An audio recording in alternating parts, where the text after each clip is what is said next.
अस्सलाम वालेकुम students. Number theory का लेक्चर नंबर 7 आज हम डिस्कस करने जा रहे हैं। इसमें हम एक न्यू चैप्टर स्टार्ट कर रहे हैं जी, प्राइम नंबर्स। तो इस चैप्टर में हम प्राइम नंबर को, इस लेक्चर में प्राइम नंबर्स को डिफाइन करेंगे और इसके साथ ही प्राइम नंबर्स के साथ रिलेटेड कुछ इम्पोर्टेंट रिजल्ट्स को डिस्कस करेंगे।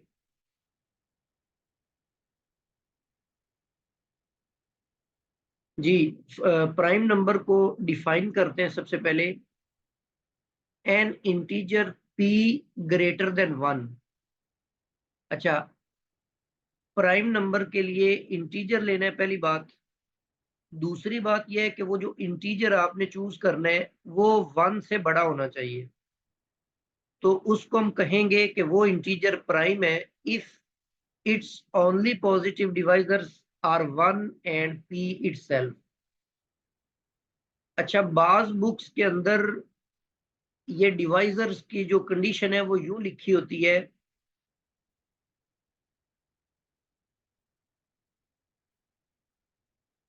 ये जो लिखा हुआ है ना, इट्स ओनली पॉजिटिव डिवाइजर्स, तो इसको उन्होंने लिखा होता है it it has only divisors. कौन कौन से? यूं भी लिखा होता है +-1 और +-p। लेकिन हमने साथ मेंशन कर दिया हुआ है कि इसके पॉजिटिव डिवाइजर्स की हम बात कर रहे हैं। तो अगर हम पॉजिटिव डिवाइजर्स की बात करेंगे तो वो सिर्फ 1 और p की बात करेंगे कि उस नंबर को जो डिवाइड करने वाले हैं वो सिर्फ 1 होना चाहिए और वो नंबर खुद होना चाहिए। इसके अलावा उनका कोई और डिवाइजर नहीं होना चाहिए। जैसे मिसाल के तौर पे इंटीजर्स है हमारे पास 2, 3, 5, 7, ये सारे के सारे प्राइम्स हैं। ये प्राइम क्यों है? जैसे मिसाल के तौर पर 2 ले लेते हैं। अब दो के दो ही डिवाइजर है, एक 1 इसको डिवाइड कर रहा है, एक इसको 2 खुद डिवाइड कर रहा है। इसके अलावा इसको कोई और डिवाइड नहीं करता। 3 के दो ही डिवाइजर हैं, 3 को 1 भी डिवाइड करता है, 3 को 3 इटसेल्फ भी डिवाइड करता है। लेकिन जो 4 है, इसके दो डिवाइजर नहीं है बल्कि दो से ज्यादा है। 4 को 1 भी डिवाइड कर रहा है, 4 को 2 भी डिवाइड कर रहा है और 4 को 4 इटसेल्फ भी डिवाइड कर रहा है। तो ये इसमें एक, इन दोनों के अलावा एक डिवाइजर आ गया है। तो इस वजह से 4 जो है ये प्राइम नहीं होगा। इस तरह 5 है, 7, 11, 13, 17, 19 and up to so on, ये सारे के सारे जो है ये प्राइम नंबर्स हैं। कंपोजिट नंबर क्या होता है? एक ऐसा इंटीजर जो 1 से तो बड़ा होना चाहिए, उसको हम पॉजिटिव और सॉरी उसको कंपोजिट नंबर कहेंगे अगर वो प्राइम ना हो। जैसे 4 की अगर हम बात करें तो 4 जो है ये 1 से ग्रेटर भी है और प्राइम भी नहीं है, तो 4 जो है ये कंपोजिट है। अच्छा, कंपोजिट के लिए ये जरूरी है कि वो दो इंटीजर्स का प्रोडक्ट होना चाहिए 1 के अलावा। ठीक है ना? तो an integer n greater than 1 is called composite number if it is not prime. या फिर आप यूं भी कह सकते हैं कि कोई नंबर एन जो है वो इस फॉर्म में लिखा हुआ हो कि n1 इंटू n2, दो इंटीजर्स का प्रोडक्ट होना चाहिए। और इन दोनों इंटीजर्स के ऊपर कंडीशन ये है कि n1 और n2 ये दोनों, पहली बात है ये 1 से दोनों ग्रेटर होने चाहिए। दूसरी कंडीशन ये है कि ये n से स्मॉलर होने चाहिए। और ये दोनों को जब मल्टीप्लाई करें तो n के बराबर आंसर आना चाहिए। तो उस सूरत में n को कहेंगे कि ये एक कंपोजिट नंबर है। जैसे मिसाल के तौर पर 4 है, 6 है, 8, 9, 10 अप टू सो ऑन, ये सारे के सारे कंपोजिट नंबर्स हैं। अच्छा, नोट करने वाली बातें हैं कुछ। पहली बात यह है कि integer 1 is neither prime nor composite. 1 जो है ये ना तो प्राइम में काउंट होगा और ना ही ये कंपोजिट में काउंट होता है। दूसरी इंपॉर्टेंट बात यह है कि 2 is the only even prime number. ये जितने भी ऊपर हमने प्राइम नंबर्स लिखे हैं इनमें सिर्फ 2 जो है वो इवन होगा, इसके अलावा बाकी सारे के सारे जो प्राइम नंबर्स हैं वो ऑड प्राइम नंबर्स हैं, उनमें कोई भी इवन नहीं होगा। नेक्स्ट आपके पास कंसेप्ट है जी प्राइम डिवाइजर का। Any prime number p which divides N integer n is called prime divisor of n। मतलब n के जितने भी डिवाइजर हो, जैसे अगर 12 की बात करें तो 12 का डिवाइजर 1 है, 12 को 2 भी डिवाइड करता है, 3 भी डिवाइड करता है, 4 भी डिवाइड करता है, 6 भी इसको डिवाइड करता है, और 12 इटसेल्फ, ये सारे 12 के डिवाइजर है। इनमें से जो प्राइम डिवाइजर है 12 के, प्राइम डिवाइजर्स ऑफ 12, वो हमारे पास है जी सिर्फ 2 और 3। 4 जो है ये प्राइम डिवाइजर तो है 12 का, लेकिन ये प्राइम डिवाइजर नहीं है। 6 इसका प्राइम डिवाइजर नहीं है, 12 इसका प्राइम डिवाइजर नहीं है, 1 तो वैसे ही प्राइम नहीं है। तो 2 और 3 ये दोनों इसके प्राइम डिवाइजर हैं।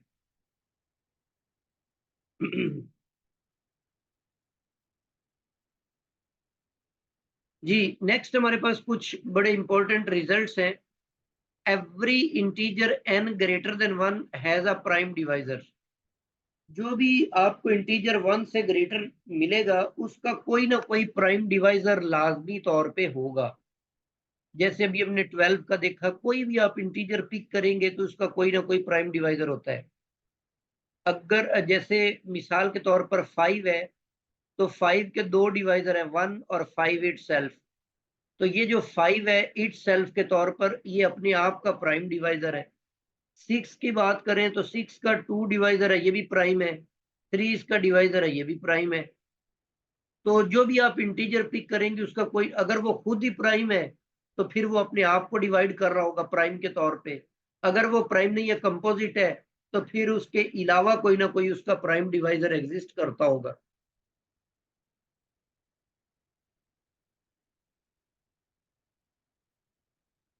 जी नेक्स्ट हमारे पास सेकंड इसका एक रिजल्ट है कि if p is a prime number.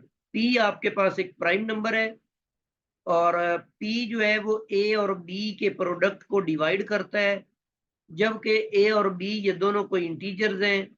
तो आइदर p डिवाइड्स a और p डिवाइड्स b। तो फिर इन दोनों में से कोई एक बात तो लाजमी तौर पे दुरुस्त होगी कि वो p जो है वो a को भी डिवाइड करता होगा, और p जो है, या फिर वो p जो है वो b को डिवाइड करता होगा।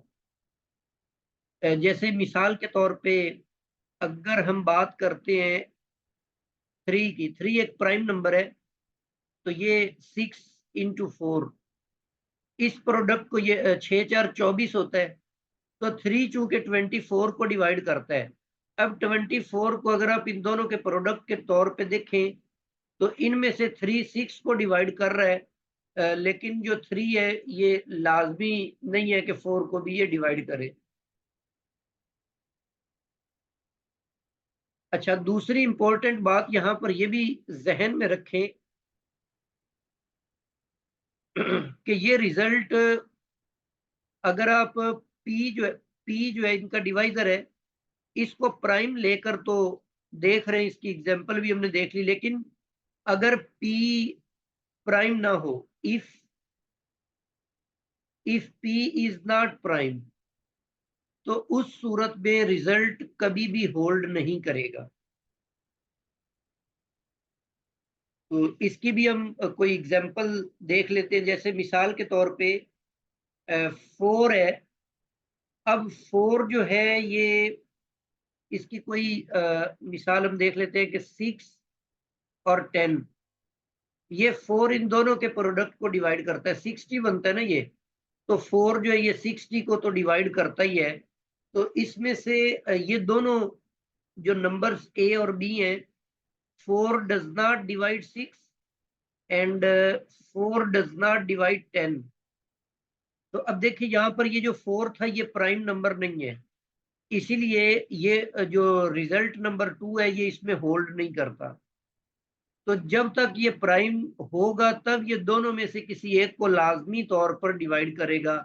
और अगर ये कंपोजिट होगा तो फिर ये रिजल्ट लाजमी नहीं है कि ट्रू हो।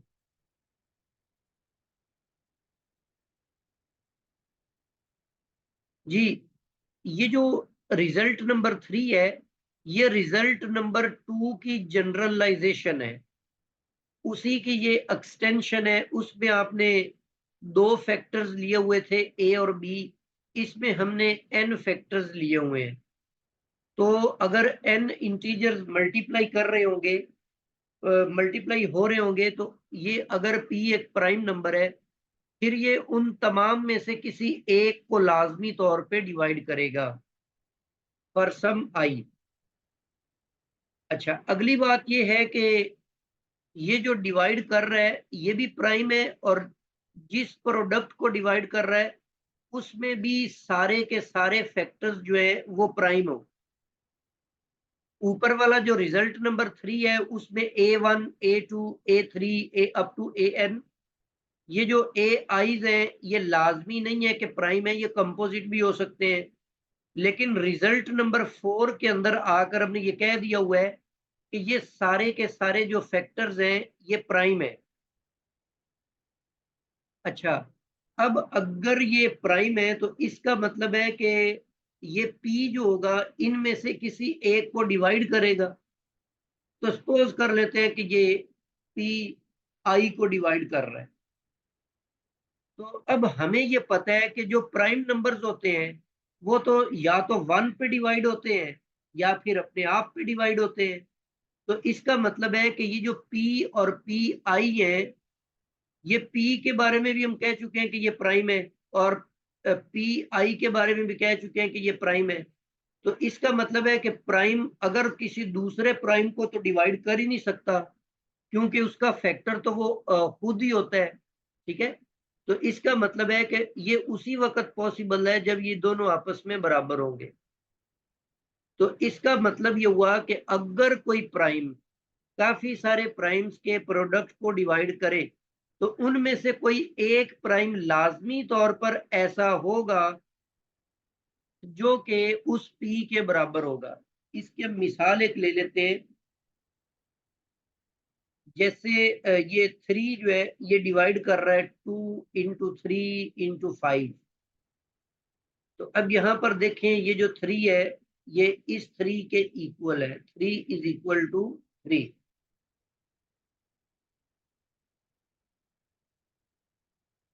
नेक्स्ट हमारे पास है जी फंडामेंटल थ्योरम ऑफ अरिथमेटिक।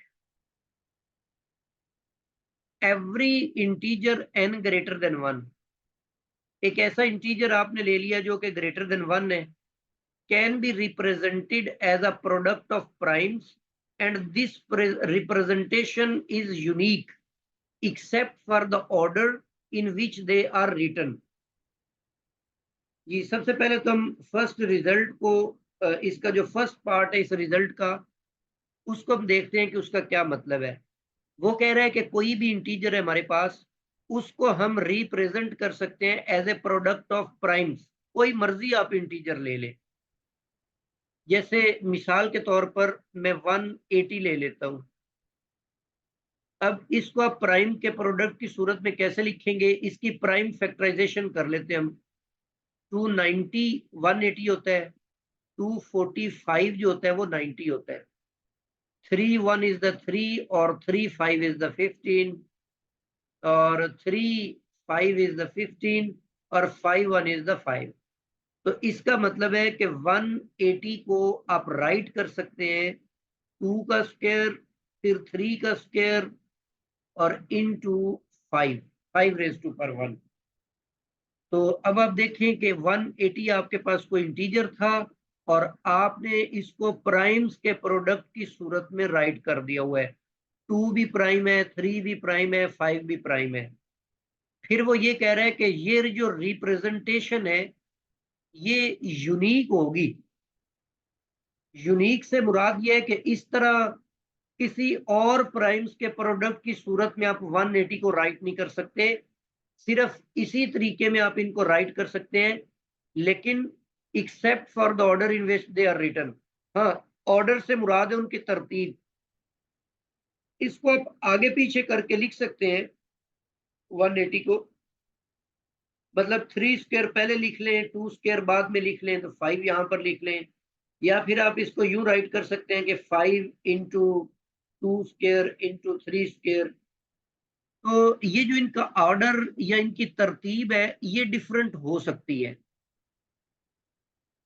लेकिन इसके अंदर जो प्राइम्स आए हुए हैं फर्स्ट रिप्रेजेंटेशन में 2, 3 और 5, उनकी पावर्स भी और वो वाले प्राइम्स भी ये सेम रहेंगे। इनको आप आगे पीछे करके लिख सकते हैं। ये ऑर्डर यूनिक नहीं होगा, लेकिन इनमें जो प्राइम्स यूज हुए हैं, जो रिप्रेजेंटेशन हमने बनाई है, ये यूनिक होगी। इसके अलावा आप इसको कोई और रिप्रेजेंटेशन में नहीं राइट कर सकते।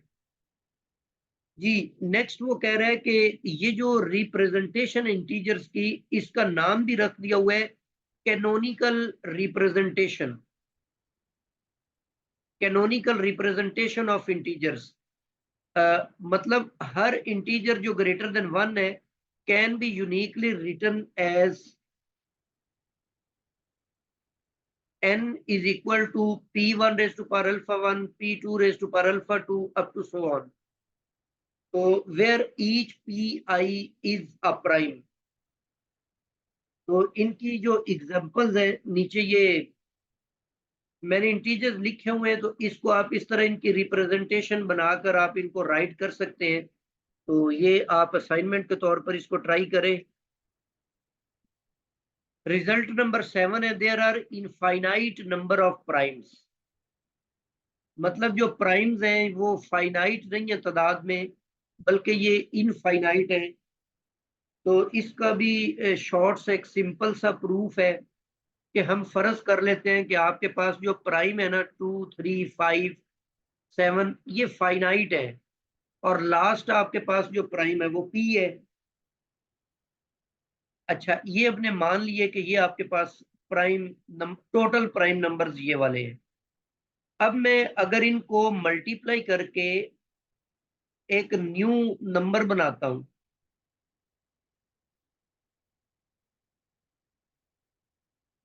ठीक है, ये मैंने बना लिया। अच्छा, इसके अंदर मैं 1 ऐड कर देता हूं, तो अब ये जो मैंने न्यू नंबर p बनाया है, ये इन प्राइम्स में से किसी के ऊपर डिवाइड नहीं होता। ये 1 ऐड हो जाने की वजह से 2 पे भी डिवाइड नहीं होता, 3 पे भी डिवाइड नहीं होता, 5 पे भी डिवाइड नहीं होता। इसका मतलब है कि इसका तो डिवाइजर या तो 1 होगा या फिर ये इटसेल्फ होगा। तो ये आपको एक न्यू प्राइम मिल चुका है जो इन सब में से बड़ा है जो आपने फर्ज किए थे। तो ये कॉन्ट्रेरी टू आवर सुपोजिशन हो गया, ये कंट्राडिक्शन आ गई कि ये प्राइम्स जो है वो फाइनाइट है, बल्कि हमें उससे भी एक बड़ा प्राइम नंबर मिल चुका है। तो इसी तरह आप इससे बड़ा कोई फर्ज कर लें तो उससे बड़ा बना सकते हैं। तो इसका मतलब है कि प्राइम्स की तादाद जो है वो फाइनाइट नहीं है बल्कि इनफाइनाइट है। जी, रिजल्ट नंबर 8 है हमारे पास, if p is prime. p जो है ये एक प्राइम नंबर है, और फिर हमने सपोज किया हुआ है कि p जो है a square plus b square को डिवाइड कर रहा है, और दूसरी कंडीशन आपने ये ली हुई है कि p डिवाइड्स a। p जो है a square plus b square को भी डिवाइड कर रहा है और p a को भी डिवाइड कर रहा है। ये दोनों बातें गिवन है।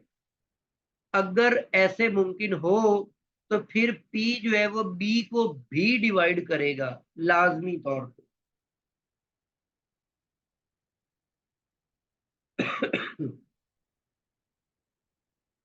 p यहाँ पर एक प्राइम नंबर है। अच्छा, ये रिजल्ट उसी वक्त ट्रू होगा जब ये p जो है इन दोनों में से एक तो ये इनके स्क्वायर को डिवाइड करे, दूसरे ये इन दोनों में से किसी एक को डिवाइड भी करे। जैसे फॉर एग्जांपल हम मिसाल ले लेते हैं कि 5 आपके पास एक प्राइम है। अब ये डिवाइड कर रहा है 9 प्लस 16 को, क्योंकि ये 25 होता है, मतलब 5 जो है ये 25 को डिवाइड कर रहा है। अब आप इसको राइट कर सकते हैं 3 स्क्वायर और प्लस 4 स्क्वायर। 5 जो है इन दोनों के सम स्क्वायर्स के सम को तो डिवाइड कर रहा है, लेकिन 5 जो है वो 3 को भी नहीं डिवाइड कर रहा, 5 जो है 4 को भी नहीं डिवाइड कर रहा। तो ये रिजल्ट उसी वक्त ट्रू होगा जब दोनों में से किसी एक को डिवाइड करे, ठीक है ना। ए को डिवाइड कर ले या बी को डिवाइड कर ले, जब वो किसी एक को डिवाइड करेगा फिर वो लाजमी तौर पर दूसरे को भी डिवाइड करेगा, ये जरूरी है।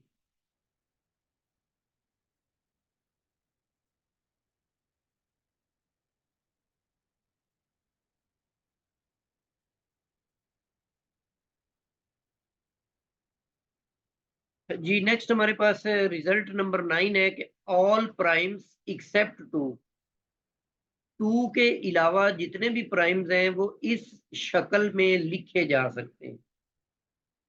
जैसे मिसाल के तौर पर 3 है ना, 3 को आप राइट कर सकते हैं 4 - 1। तो मजीद आप इसको यहाँ पर कोई इंटीजर 1 ले लेते हैं तो ये 4n - 1 की फॉर्म में लिखा गया। इससे नेक्स्ट जो आपके पास प्राइम है वो 5 है, इसको आप 4 + 1 की सूरत में लिख सकते हैं। तो ये सेकंड जो इसकी शक्ल दी हुई है उस फॉर्म में लिखा गया। 7 को आप राइट कर सकते हैं जी 8 - 1। तो अब ये 4 × 2 - 1 इस फॉर्म में लिखा गया।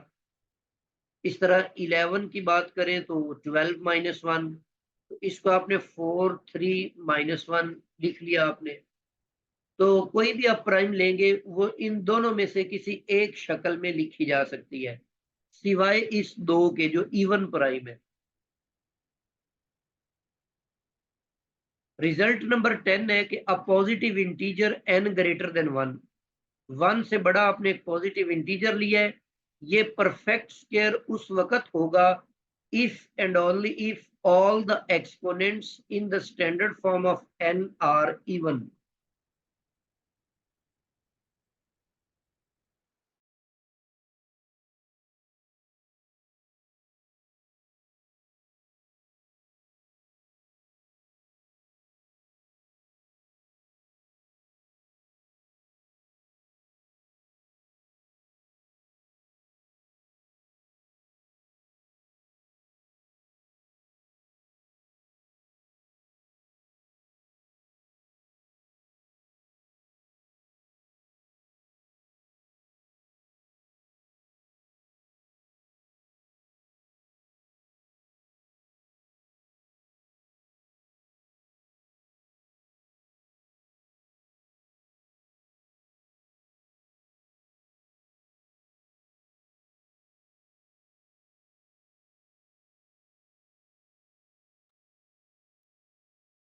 जी a positive integer n greater than 1, मतलब एक पॉजिटिव इंटीजर है जो 1 से बड़ा है, तो ये एक परफेक्ट स्क्वायर होगा सिर्फ उस सूरत में कि all the exponents in the standard form of n are even. जैसे अभी आपने 180 को राइट किया था 2 स्क्वायर 3 स्क्वायर और साथ में 5 लिखा था। अब यहाँ पर आप देखें ये जो 2 स्क्वायर है इसका एक्सपोनेंट इवन है, इसका एक्सपोनेंट भी इवन है, बट इसका एक्सपोनेंट इवन ना होने की वजह से ये जो 180 है ये परफेक्ट स्क्वायर नहीं है। तो इसको आप जैसे 2 स्क्वायर कर लें और 3 स्क्वायर कर लें और इधर 5 स्क्वायर कर लें, इस तरीके से जो नंबर आपको हासिल होगा इनको मल्टीप्लाई कर देने से वो एक परफेक्ट स्क्वायर होगा, वो लाजमी तौर पर होगा। या इसकी ज्यादा स्मॉलर एग्जांपल लेना चाहते हैं तो 2 स्क्वायर और 3 स्क्वायर कर ले तो ये 9 4 36 बन जाएगा। तो अब ये 36 जो है ये परफेक्ट स्क्वायर है। उसकी रीजन ये है कि इसके दोनों प्राइम फैक्टर्स जो हैं उनके जो एक्सपोनेंट उनकी पावर्स हैं वो इवन है। तो अगर पावर्स में से कोई एक भी ऐसा आ गया जो इवन नहीं है तो उस सूरत में वो परफेक्ट स्क्वायर नहीं होगा। जी क्वेश्चन नंबर ये रिजल्ट नंबर 11 है हमारे पास। अगर ए और बी प्राइम नंबर्स हैं और उनका जो प्रोडक्ट है वो परफेक्ट स्क्वायर है, then both a and b are perfect square. फिर ये अलहदा अलहदा भी परफेक्ट स्क्वायर होंगे। तो इसकी एग्जांपल जैसे 4 और 9 ले लेते हैं आप, तो 4 और 9 रिलेटिव प्राइम है और इनका जो प्रोडक्ट है 4 और 9 का वो 36 है और ये एक परफेक्ट स्क्वायर है। तो अब आप अलग-अलग देखें तो 4 भी एक परफेक्ट स्क्वायर है और 9 भी एक परफेक्ट स्क्वायर है। अब ये भी उसी वक्त पॉसिबल है जब ये दोनों रिलेटिव प्राइम हो। अगर ये रिलेटिव प्राइम नहीं होंगे तो फिर ये रिजल्ट जो है वो ट्रू नहीं होगा। जी, इसी तरह there do not exist two integers a b such that a square is equal to 2b square. ठीक है ना? इसकी रीजन ये है कि अब ए स्क्वायर जो है ना, ये आपके पास एक परफेक्ट स्क्वायर है क्योंकि इसकी पावर इवन है। इस तरफ बी स्क्वायर जो है वो भी एक परफेक्ट स्क्वायर है, लेकिन जब मैंने इसके साथ 2 मल्टीप्लाई कर दिया तो इसका फैक्टर जो है ये इवन नहीं है, तो इसीलिए ये कभी भी बराबर नहीं हो सकता एक परफेक्ट स्क्वायर के। ठीक है? तो कभी भी आपको दो इंटीजर ऐसे नहीं मिलेंगे जिनको आप जिनके स्क्वायर्स को इस फॉर्म में आप रिलेट कर सके, ये पॉसिबल नहीं है। Similarly if both x and y are odd, अगर ये दोनों ऑड है, there does not exist an integer z such that x square plus y square is equal to z square। अच्छा, इसी रिजल्ट को आप यूं भी राइट कर सकते हैं कि sum of squares of two odd numbers cannot be perfect square। दो कोई भी ऑड नंबर्स आप ले लेते हैं तो उनके जो स्क्वायर्स होंगे उनका सम कभी भी परफेक्ट स्क्वायर नहीं हो सकता। रिजल्ट नंबर 14 है हमारे पास, every positive integer of the form, जो भी कोई भी पॉजिटिव इंटीजर इस शक्ल का है, has a prime divisor of this form. हमेशा उसका जो प्राइम डिवाइजर होगा उसको आप इस तरीके से लिख सकते हैं, जैसे अगर आप n की कीमत यहाँ पर 1 लेते हैं तो 3 + 2 ये आपके पास 5 हो जाएगा और 5 जो है इसका प्राइम डिवाइजर 5 ही है। इसके अलावा अगर आप कोई मिसाल लेते हैं जैसे 3 × 2 + 2 ले लेते हैं तो ये 8 आ जाएगा। अब 8 का जो प्राइम डिवाइजर है, 8 का 2 ही प्राइम डिवाइजर है ना, तो उस 2 को आप लिख सकते हैं 3 × 0 + 2, तो ये इसका प्राइम डिवाइजर है 8 का। ठीक है? इसके अलावा कोई भी और इस तरह की मिसाल आप बना सकते हैं।